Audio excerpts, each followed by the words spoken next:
1분기 6과 금요일 이 세상이 선택함 기억절 사도행전 4장 12절 방주를 짓는 모습을 보고 호기심 많은 사람들이 와서 노아에게 여러 가지를 물어봤을 것입니다. 당신이 말하는 홍수라는 게 도대체 뭡니까? 강이 흘러 넘치는 경우는 한 번도 없었는데요. 비라는 건 또 도대체 뭡니까? 옅은 안개가 매일 밤 이 땅을 항상 적셔주는 걸 모르나요? 물이 하늘에서 쏟아진다니 거참 듣도 보도 못한 발상이군요.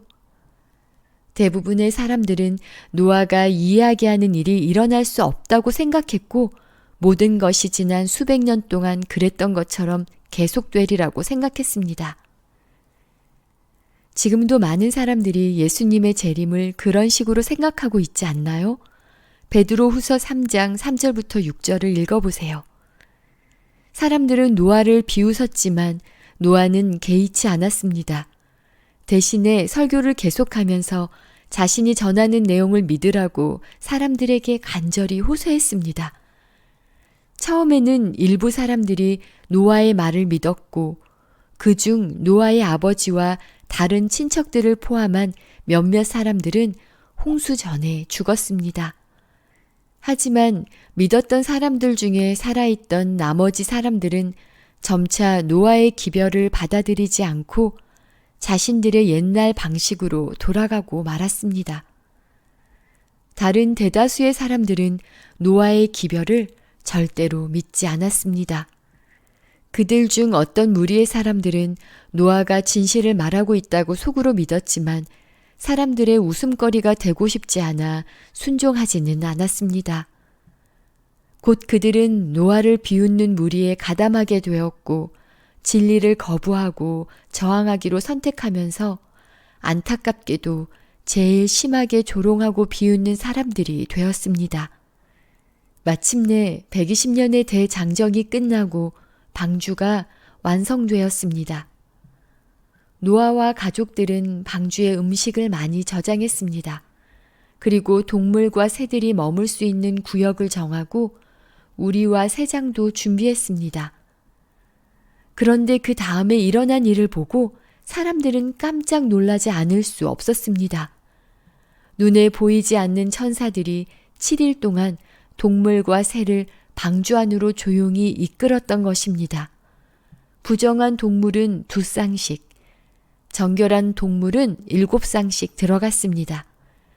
하나님께서는 그 동물들을 홍수로부터 구하려 하셨고 노아와 아들들은 방주에 안전하게 마련된 우리로 동물들을 이끌어 주었습니다. 자, 이제 모든 준비가 끝났습니다. 이제는 정말 방주에 올라타야 합니다.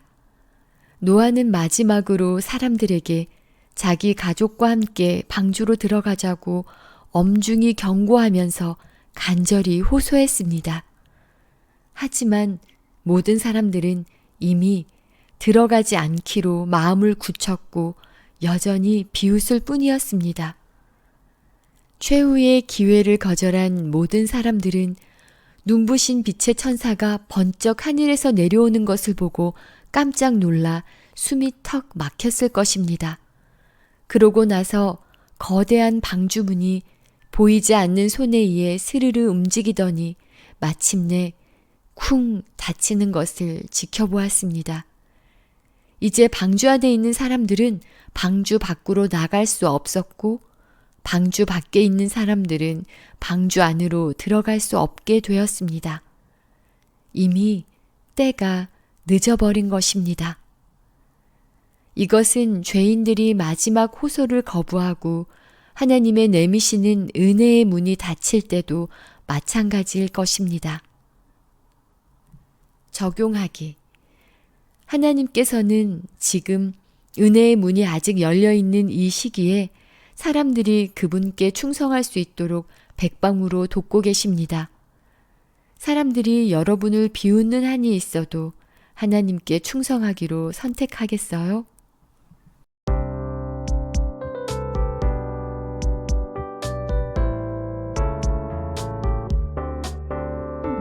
다 다른 이로서는 구원을 받을 수 없나니 저나 사람 중에 구원을 받을 만한 다른 이름을 우리에게 주신 일이 없음이라. 다른 이름을 주신 일이 없음이라 하였더라. 사도행전 4장 12절.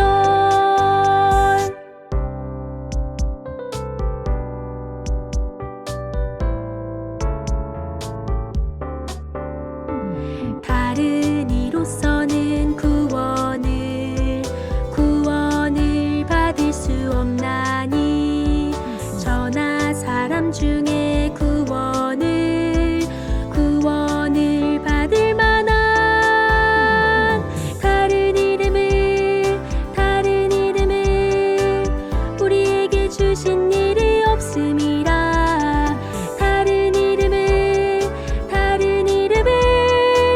주신 일이 없음이라 하였더라. 사도행전 4장 12절.